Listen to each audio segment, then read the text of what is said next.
देख रहे हैं सच्ची घटनाओं पर आधारित प्रस्तुति माँ की बात। जय माता दी। आप सभी माता के भक्तों का माँ की बात चैनल में हार्दिक स्वागत है। आज हम आपको मिलवाने जा रहे हैं माता रानी और केदारनाथ के एक ऐसे भक्त से जो दमोह मध्य प्रदेश जहाँ नर्मदा नदी बहती है, माँ नर्मदा नदी का जल लेकर के वो केदारनाथ की यात्रा पर निकले हैं और वहाँ से होते वो वैष्णो देवी जाएंगे और वो भारत के प्रधानमंत्री मोदी जी से मिलने की इच्छा रखते हैं। नाम उनका मयंक विश्वकर्मा है और वो लगभग अब तक उनका कहना है कि 800 किलोमीटर की यात्रा वो पैदल कर चुके हैं। अब आप देखिए कि जहाँ इंसान 1 किलोमीटर पैदल चलने में भी कतराता है, वो 800 किलोमीटर की पैदल यात्रा अब तक कर चुके हैं। अभी तक कोई थकान नहीं है। पढ़े लिखे हैं, अच्छे खासे, वो अच्छे परिवार से हैं, एक फौजी के बेटे हैं और देश के बारे में वो क्या सोचते हैं, महिलाओं के बारे में क्या सोचते हैं, बेटियों के बारे में वो क्या सोचते हैं, उनकी बातचीत आप एक बार ज़रूर देखिएगा मेरे साथ। आप ये लगाइए कि मध्य प्रदेश कहाँ है और दिल्ली कहाँ है, केदारनाथ कहाँ है, वैष्णो देवी कहाँ है। वो हैं और उनके एक मित्र हैं, दोनों ही केदारनाथ होते हुए वैष्णो देवी की यात्रा पर जा रहे हैं। हमारी बातचीत उनसे दिल्ली में ही हुई है और मैं उनको संत ही कहूँगा कि ऐसे दुर्लभ संत को मैं बार बार प्रणाम करना चाहूँगा कि ऐसे दुर्लभ संत के मुझे दर्शन प्राप्त हुए जो इस देश के बारे में, महिलाओं के बारे में, बेटियों के बारे में एक बहुत बढ़िया राय रखते हैं और वो अपने जैसा सबको बनाना चाहते हैं। मैं भी कहूँगा कि आप उन जैसा बनने की कोशिश कीजिए, क्योंकि हर इंसान को मैं तो बदल नहीं सकता, ना मयंक जी बदल सकते हैं। हाँ, उनके जैसे अगर संस्कार मिलते रहें तो जरूर बदलाव आ सकता है। उनसे बातचीत करने का मुझे सौभाग्य प्राप्त हुआ। मोदी जी से कुछ अपने विचार रखना चाहते हैं, उनको कुछ बताना चाहते हैं। वो सब कुछ अपने लिए नहीं कर रहे, वो इस देश के लिए कर रहे हैं, आप लोगों के लिए कर रहे हैं, हमारे लिए कर रहे हैं। चलिए मिलते हैं उनसे, मयंक जी से। और जो मयंक जी की मेरी बातचीत हुई है, मैं आपसे कहूँगा कि एक बार उसको आप ध्यानपूर्वक सुने। अपने बच्चों में, अपने समाज में, अपने देश में ऐसे संस्कार देने की आप कोशिश करें, तभी इस देश का, इस समाज का, इस युवा का, महिलाओं का, बेटियों का उद्धार होगा। तभी ये देश फिर से एक बार सोने की चिड़िया कहलाएगा। मेरी बात पे आप ध्यान दीजिएगा कि आप मयंक जैसी सोच अपने बच्चों में दें, अपने बच्चों में रखें। आने वाली नस्ल में वही सोच आप उत्पन्न करें। चलिए मयंक जी से मिलते हैं।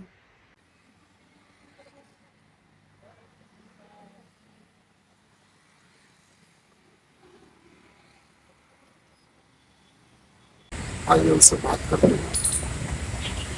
जय पहले तो आपका शुभ नाम बताइए। मेरा नाम मयंक विश्वकर्मा है। मैं दमोह जिले का रहने वाला हूँ और यह मध्य प्रदेश में एक छोटा ज़िला है। और मैं काफ़ी खुशी हुई आपसे मिलकर और काफ़ी प्रसन्न है आपके चैनल में अपनी मन की बात। तो आप बताइए कि माता रानी के अनुभव आपसे कैसे जुड़े हुए हैं और अभी आप माता रानी के दरबार में जा रहे हैं, तो कुछ आप अपने अनुभव बताइए। अनुभव जानने से पहले मैं आपको और आपके चैनल के माध्यम से दर्शकों को बताना चाहता हूँ, श्रद्धालुओं को, कि सबसे पहले माँ को जानना उचित है। कि माँ क्या है। माँ जो शब्द है इसका उच्चारण लेते ही ये एक स्टार्ट पॉइंट है हर चीज़ का, मतलब भक्ति का। इतने सारे अपने देवी देवता हैं, लेकिन अगर किसी चीज़ की शुरुआत होती है तो वो जननी से होती है, और इस जगत की और इस धर्म की जननी है माँ। माँ उच्चारण करते ही आता है माँ। माँ मतलब माँ तू आ। अगर आपने माँ कह दिया तो आपके साथ माँ आ चुकी हैं। उसे महसूस करने के लिए हमें चाहिए एक शांत मन। शून्य का आभास जिस व्यक्ति के पास है, ईश्वर की छवि उसके दिल में, उसके दिमाग में, उसकी श्वास में, उसके रोम रोम में बसती है। क्योंकि कपटी, झूठे, निंदा दूसरों की करने वाले लोगों को ये कभी समझ नहीं आएगा कि माँ क्या है ना। इसका आभास क्या है, इसकी पावर क्या है माँ की। जो व्यक्ति अपनी खुद की जननी, मतलब जो मेरी माँ है, और दूसरी चीज नदी ले लो। अपन ऐसी परंपरा में पैदा हुए, हिंदुस्तान कई लाखों वर्ष पुराना अपना इतिहास है, उससे भी ज़्यादा पुराना अपनी माँ का इतिहास है। हाँ, जैसे कि मैं कहना चाहूँगा कि गंगा माँ, यमुना माँ, वही सरस्वती माँ, मैं बता ये रहा सारी हूँ। माँ ही है। ये जो मेरे गोद में है, जी, ये नर्मदा मैया है। बहुत बढ़िया। नर्मदा माँ। अपने देश में ये संस्कृति है, और मैं तो मानता हूँ कि ये दुनिया में सिर्फ अपन को इसलिए मिली है क्योंकि अपना दिल और दिमाग और ये शरीर जो है ना, इसमें मतलब एक आदर है प्रकृति के लिए, हर मनुष्य के लिए, हर एक छोटे से प्राणी के लिए, 84 लाख योनियों के लिए। आप कभी भी किसी मंदिर में जाएंगे तो वहाँ आपको अनेक प्रकार के भक्त मिलेंगे। कोई प्रतिमा पे जल चढ़ाएगा, तो कोई प्रतिमा साफ करेगा, तो कोई प्रतिमा पे पुष्प चढ़ाएगा, तो कोई आसपास चींटियों को दाना डालेगा, कोई पक्षियों को डालेगा। लेकिन वो सब जाता है एक ही जगह, वो जाएगा आपकी माँ के पास, जननी के पास। किसी को पालना हमारे बस में नहीं है, किसी की मदद करना और किसी के साथ चलना हमारे बस में। बहुत सुंदर है ना। पालने का काम उसका है। और ये जो मेरे गोद में है, ये है नर्मदा मैया, ये जल है इसमें माता रानी का। और मैं आपको बताना चाहूँगा कि हम पढ़े लिखे लोग हैं। भगवान कृपा से मैं केंद्रीय विद्यालय में पढ़ा, और उसके बाद मैंने पॉलीटेक्निक की, और आज मैं एक यात्रा कर रहा हूँ अपने खुद के कल्याण के लिए, जन कल्याण के लिए। और आपको इस चैनल के माध्यम से बताना चाहता हूँ कि माँ, यह शब्द जितना कि आज हम दिल्ली में बैठे तो यमुना जी इतनी दूषित हो चुकी है ना, उससे ज़्यादा ये शब्द दूषित हो रहा है इस दुनिया में। क्योंकि माँ में आती है, अपन देखे, क्योंकि अपन तो हैं पढ़े लिखे। ऐसा तो है नहीं कि एक कमरे में बैठ गए आराधना में चल लिए तो सब होगा, नहीं। जो ईश्वर दिल में है ना, उसे प्रकृति का अनुभव देना जरूरी है। हम आपसे, आप हमसे नहीं अनुभव लेंगे तो हम किससे अनुभव लेंगे। तो मैं बताना चाहूँगा माँ के रूप, जैसे कि अपने देश में जल को माँ का दर्जा दिया गया। यमुना मैया, गंगा जी, और भी चंबल माता, बेतवा माता, सरयू माता, हर नदी को माँ कहा गया। और हर माँ के सेवक हैं बच्चे। हर नदी का एक ट्रस्ट बना है जो कि उस नदी की सेवा करता है। इसी प्रकार आप आगे चलें तो भारत माता, अपने देश को भी भारत माँ का दर्जा दिया गया। क्यों? क्योंकि ये जननी है, ये धरती माँ है। इसमें आप अगर एक बीज डालेंगे, ये अंकुरित होकर आपको अनेक बीज देगी। ये पावर है इसकी। अब जो लोग कहते हैं माँ नहीं है, तो वो यहाँ देख ले कि यहाँ बीज डाले ना तो यहाँ वो आपको फल देगी। 2 माँ हो गई। तीसरी माँ अपनी जननी हो गई। जननी में ऐसा आता है कि मनुष्य की, मेरे हिसाब से, मैं जाति को नहीं मानता। मेरे हिसाब से दुनिया में सिर्फ 2 जाति, एक पुरुष एक महिला। और क्योंकि इस वर्तमान के समय में महिला को पुरुष दबाए हुए हैं, जो कि गलत है। अभी आप देख सकते हैं कितने क्राइम हो रहे हैं हमारी जो रियल माँ है, मनुष्य जाति, एक नर और एक मादा। मादा को हम माँ कह सकते हैं और माँ के साथ अत्याचार हो रहा है, तो कहीं ना कहीं हम इसमें पीछे हैं। आप मूरत पे तो पानी चढ़ा रहे, जल चढ़ा रहे, माँ को मान रहे, लेकिन जो रियल में आपके और मेरे जैसे मतलब मनुष्य योनि में जो नारी जाति है ना, उसका आप सम्मान नहीं कर रहे।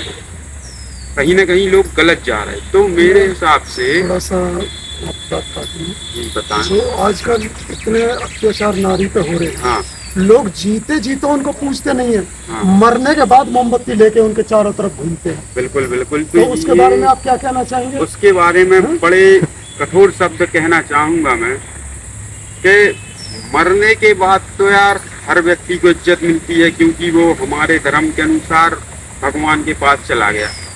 लेकिन स्वामी विवेकानंद एवं अपने पुराणों वेदों में कहा गया है कि नर की पूजा ही नारायण की पूजा। अगर आप किसी मनुष्य की इज्जत नहीं कर सकते तो आप भगवान की इज्जत कभी नहीं कर पाएंगे। बिल्कुल ठीक। क्योंकि अगर आज आप हमारी इज्जत नहीं कर रहे, भगवान कहाँ है, माँ कहाँ है? माँ अपने हृदय में। माँ कहीं नहीं मिलेगी ढूंढने पर, माँ मिलेगी हृदय में। आप अपने दिल में सूक्ष्मता से देखेंगे एवं ध्यान भजन करेंगे तो आपको शांति का अनुभव होगा। और जो जैसा कि आपने कहा कि मोमबत्ती लेके लोग फिरते हैं, तो ये तो लोगों का काम है। कुछ लोग अपनी राजनीति के लिए चल रहे हैं, कुछ लोग मोमबत्ती जला रहे हैं, कुछ लोग किसी के लिए जला रहे हैं। जब नारी पे अत्याचार होता है हाँ। तब ये लोग कहाँ जाते हैं? तब के आसपास लोग नहीं होते? नहीं, तो ये क्या होता है ना कि जब ये इनको किसी से मतलब नहीं होता, इस दुनिया में लोगों ने रास्ता गलत चुन लिया, लोगों ने पैसे को सब समझ लिया। समझ रहे आप? अभी दिल्ली में एक घटना हुई तो उसका वीडियो मैंने देखा, और इस वक्त क्योंकि हम दिल्ली में ही हैं तो मैं ये चर्चा कर रहा हूँ, और ये बहुत जरूरी है। क्योंकि आंखें खोल लेना तो खोल के ही रहना। आपने आंखें खोलनी और घर बंद करनी तो उसका कोई मूल्य नहीं है। तो हम तो पढ़े लिखे हैं, हम तो सीधी एक कठोर शब्द में कहेंगे, मैंने केरल स्टोरी देखी तो मेरी आंखें खुल गई, और मैंने दिल्ली की स्टोरी देखी तो मेरी आंखें तो ठीक है, मेरी रोम रोम खुल गई कि वो वीडियो में बंदे वहाँ खड़े रहे। तो अगर मैं होता ना भाई साहब, तो अब मैं बोलना नहीं चाहता, वो मैं करके दिखा देता। तो ये गलत है। व्यक्ति नारी को देखकर सिर्फ मन में अभद्रता लाता है। यहाँ कहीं अरे किसी को लड़की को देख लिया, कभी तो उसको अच्छे स्वरूप से देखा जाए ना। आदमी आज का सिर्फ नारी को देखेगा तो गलत ही सोचेगा। 10% लोग अच्छा सोचते हैं बस कि ये देखने वाला ये क्यों नहीं सोचता कि उसके घर में भी नारी है, उसके घर में भी माँ है, क्योंकि घर वो में भी बहन यही है, जानता ना कि उसके घर में भी जो बेटी है। मेरा है, वो ये सोचता है कि जो मेरी माँ है ना वो मेरे घर पे है। उसे आपकी माँ से मतलब नहीं है, उसे आपकी बहन से मतलब नहीं है।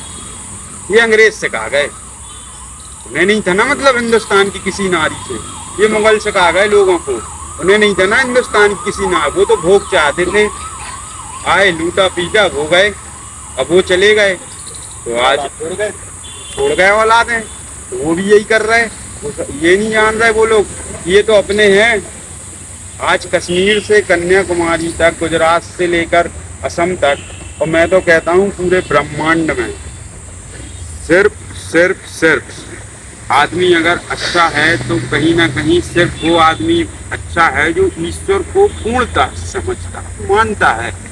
किसी संत की नज़र आपने देखी नहीं होगी कभी, रियल संत की। देखो बदनामी में तो संत भी हैं हिंदुस्तान के, लेकिन वो संत नहीं मैं उनको मानता। मैं संत जिनको मानता हूँ ना, जो सुनने पे है। आप किसी संत की गर्दन काट दोगे ना, रियल संत होगा तो वो आशीर्वाद देगा कि जा बच्चा तू खुश रहे, तूने हमें हमारे ईश्वर से मिला दिया। तो किसी नकली संत को आप अगर इतना भी कर दोगे ना ऐसा, तो आपको बहू की गाली देगा, माँ की। वही लोग हैं ये जो बचे हैं। तो मैं आपके चैनल के माध्यम से कहना चाहता हूँ कि मंदिर मंदिर भटकने से अच्छा है अपने दिल में एक मंदिर बनाया जाए। उस दिल में अपनी माता बहनों को बिठाया जाए, अपने आराध्य को बिठाया जाए, श्री श्री बप्पा जी को बिठाया जाए, क्योंकि अच्छाई से ही इस जीवन का उद्देश्य रहेगा। भगवान कह गए, श्री सीताराम सरकार ने वनवास होगा अर्जित किया 14 वर्ष अपनी पत्नी के बगैर ब्रह्मचर्य का पालन किया है। तुमने तो कभी गलत नजर नहीं डाली। स्वामी विवेकानंद भगत सिंह ने कहा था, मुझे शादी आजादी से करनी है माँ। चंद्रशेखर आजाद, ऐसे जीना है तो आजाद की तरह जियो, ये उनके, तो हम उनके चेले हैं। संसार तो जा रहा नाली में, मैं नहीं जाऊंगा, मैं तो अपनी गंगा जी में जाऊंगा। बताइए। लेकिन यही बात आ जाती है कि लोग सोचते हैं मैं कल रेप कर दूंगा और परसों जेल काट के बाहर आ जाऊंगा। कहीं ना कहीं सरकार भी ढीली है पूरी तरीके से। मैं तो ये मानता हूँ कि मंदिर जो बन रहे हैं ना, ये मंदिर बन रहे अच्छे बन रहे, आस्था का चिन्ह है, लेकिन दिलों में ही नहीं बचे मंदिर, तो आपका मंदिर महल क्या कर लेगा। जब दिल में मेरे रावण बैठा है तो मैं बप्पा जी के नहीं, मैं श्री राम सरकार के मंदिर हुआ हूँ, वहां से निकलते ही वो रावण फिर बैठ जाएगा। और लेकिन दिल में मंदिर होगा तो आप कचड़े में बैठ जाओ, बुराई की जगह पे बैठ जाओ ना, तो आप वहाँ 2 लोगों को अच्छा बना दोगे। और लेकिन आपके दिल में रावण है तो आप अच्छे लोगों को रावण की ओर खींच लोगे। तो मेरा यही कहना है कि जो माँ है उसे हम नारी के रूप में मानते हैं और साक्षात देखते हैं। जो लोग कहते हैं माँ नहीं है, तो एक बार नारी को देख ले कोई भी, माँ के रूप में, बहन के रूप में, चाची चाचा, किसी भी रूप में, हर मनुष्य में, यहाँ तक कि एक नर में भी माँ है, क्योंकि अपनी उत्पत्ति माँ से है। बताइए, आज इतने रेप हो रहा है, अगर देखा मीडिया नहीं कर रही उन पर चर्चा, क्यों? क्योंकि मीडिया को कहीं चाहिए क्या? पैसा, नाम, चैनल का नाम अपने। और मुझे आपसे मिलकर बहुत खुशी हुई कि मुझे एक निस्वार्थ समाज सेवक वाला चैनल मिला और हम अपनी बात रख रहे भाई साहब। तो मैं यही कहना चाहूँगा कि मीडिया सिर्फ करता है गलत चीज़ का प्रचार आज के दौर में, बल्कि मीडिया एक ऐसी चीज़ है जिससे हम हिंदुस्तान की आँखें और पूरी दुनिया की आँख खोल सकते हैं, अगर वो अच्छाई को दिखाए। प्रतिदिन अनुपात में हिंदुस्तान के अंदर भाई साहब 2 रेप हो रहे प्रतिदिन, और एक लड़की मर रही और नाबालिग, लेकिन रोज न्यूज में नहीं आ रहा है ना, क्योंकि न्यूज वहाँ जा नहीं रही। लोग बचाते हैं उनको, बलात्कार कौन कर रहा? जो पापी है भाई। आपके पास ज़्यादा पैसा, आपके पिताजी नेता हैं, आपके पिताजी मंत्री हैं, आपके पिताजी बड़ी अधिकारी की नौकरी कर रहे हैं, तो आपके रिश्तेदार रेप करते फिर रहे, आप उनको बचा रहे हैं। क्यों बचा रहे आप? दशरथ ने तो अपने पुत्र को, रामचंद्र जी को, जंगल भेज दिया था एक वचन के पीछे। तो यहाँ बच्चा गंदगी करके आ रहा, किसी की जान लेके आ रहा, आप उसको बचा रहे, तो यही तो गलत हो गया। और फिर वही व्यक्ति बागेश्वर धाम के यहाँ भागवत करा रहा, फलाने गुरुजी को बुला रहा, ठिकाने गुरुजी। कहाँ गए वो गुरुजी? वो गुरुजी भी भले दिल से भागवत कर रहे, देख नहीं रहे कि किसके यहाँ कर रहे। किसी गरीब के झोपड़े में कर देते ना, तो दिल से मानता कि भगवान है। भाई एक अधर्मी किधर आप बैठ के उसके लाखों रुपए अधर्म के ले रहे दान में। मैं तो किसी का 1 रुपया ना लूं, मैंने 1200 किलोमीटर पैदल चल लिया। मैंने किसी से कई लोग मिले, पैसे दिए, मैंने 4 व्हीलर वालों से पैसे नहीं लिए। एक से लिए थे तो उन्होंने कहा था, बेटा मैं नौकरी करता हूँ, पुलिस वाला हूँ, SI, भर्ती में नहीं थे वो। उन्होंने कहा था दिल से दे रहा हूँ, कोई हराम की कमाई नहीं है, तो मैंने लिए थे, क्योंकि वो दान था। बाकी हम ऐसे नहीं लेना चाहते, क्योंकि हम किसी के पाप की कमाई ले लेंगे ना, तो हमारा ईश्वर हमें खुद पापी बना देगा। ये बात सत्य है। और कहीं ना कहीं अपने यहाँ माँ का दर्जा जो देते हैं ना लोग, तो गलत दिशा में दे रहे हैं। जो जीते जी नहीं, मतलब अपने बाजू में बैठी नारी। आज आप एक चीज़ बताइए मुझे, मैं आपसे पूछना चाहता हूँ कि आज हर जिले में, हर शहर में और हर प्रदेश में और हिंदुस्तान अपने देश में 100 लड़कों पे 90 लड़कियां बची हैं, और कम बची हैं। अनुपात कम होता जा रहा हो रहा ना, क्योंकि आपके भाग्य में जो लड़की थी, जो आपकी धर्म पत्नी बननी थी, उसे तो किसी और ने उसका सब तोड़ दिया, नाश कर दिया, ऊपर पहुंचा दिया। इस बलात्कार से और लड़कियों को इज्जत ना देने से हानि किसकी है सबसे ज्यादा? एक नर की है। बिल्कुल है, आने वाले समय में तो ये और ज्यादा बढ़ेगी और अत्याचार होगा। लेकिन अपन होने नहीं देंगे, अपन करेंगे कुछ ना कुछ। और हम इसीलिए ये यात्रा कर रहे हैं भाई साहब। ये मेरी माँ है नर्मदा जी, है ना। मैंने आपको बताया, माँ को हम मानते हैं हर रूप में। एक प्रकृति भी हमारी माँ है। मैं पेड़ों से बात कर लेता हूँ, मैं पक्षियों से बात कर लेता हूँ, मैं आपके मन की बात समझ लूँगा। ये मैं नहीं कह रहा, ये ईश्वर कह रहा है और आपसे भी कहेगा। अगर आप अच्छे मन से किसी व्यक्ति को कोई भी प्रकार से, मतलब खुद शून्य पे होकर समझेंगे ना, बगैर बोले उसकी बात जान लेंगे।